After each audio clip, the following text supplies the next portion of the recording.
live from Nashville, and the whole premise of the show today is going to be based off of the 1 year anniversary of October 7th. And if you need your memory refreshed, that is when a group of terrorists called Hamas attacked a music festival full of young people under 30 and completely massacred them, as well as Israelis in their home, including babies and elderly, and ripped about 400 hostages from the area.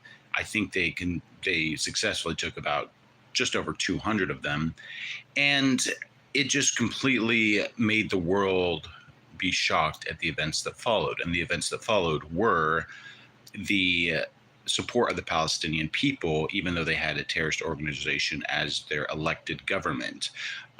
In the show the other day, I was saying that they cannot govern themselves, because if they have the IQ of an ant and actually elect terrorists as their leaders, then they cannot have the capacity to elect a legitimate government either, because the legitimate government will be full of corruption. So they are not being occupied. They were given the land and they want all of it. They want all of Israel. They want all of the West Bank. They will have no peace treaties until it is resolved. In the same way that Conquer the Galilee was introduced and pursued and continue to be pursued by the Iranians, this is something that the Palestinian government and people will not let go, and they will not stop until they conquer Israel. But we know how it ends. If you are a Christian, you know how it ends, and Israel will be victorious. So it's always good to support Israel in your politics, in your day-to-day conversations, and even in the left-wing media-driven society that we live in. And if anyone is pro-Palestinian, they need to have an education lesson on the history of the region. It is the ancestral land of the Israelites going back 5,000 years. So what are we going to do moving forward? Well, we protect Israel with everything we have, we donate, and we speak highly of them as a people who have the right to defend themselves.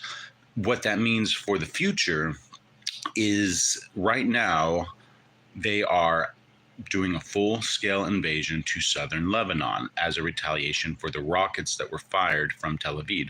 But also, rockets have been fired for years from Lebanon, and the Lebanese civilians are the ones who have been forced to hide munitions and rockets in their house.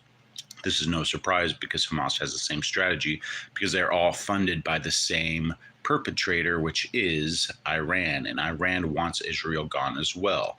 It is becoming a regional war. If Russia gets involved, which they're already supplying weapons to Hamas, if they get involved with troops on the ground, the United States will have to take action. I do know for a fact if Donald Trump is the president of the United States, he will bring to fruition the idea of peace through strength, and I believe that there will be United States troops on the grounds of Israel to help fight on the ground or protect on the ground.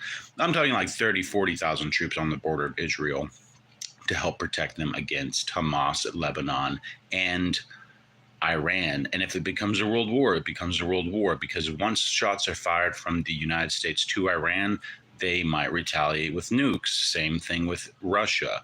But our current president is an anti-war president. He's a very passive president, and he has told Ukraine, which we have funded billions of dollars for, not to go into Russia and finish them off, and do not strike Moscow, because they're worried about escalation and they're all about ceasefires. And the thing is, you can't win wars in a stalemate. You have to win it by completely destroying the enemy. And the United States wants to be virtue signaling like that they actually want to help Ukraine, but they don't give them the tools they need to win. In the same way, they are virtue signaling about Israel, but they are not giving them the tools to win.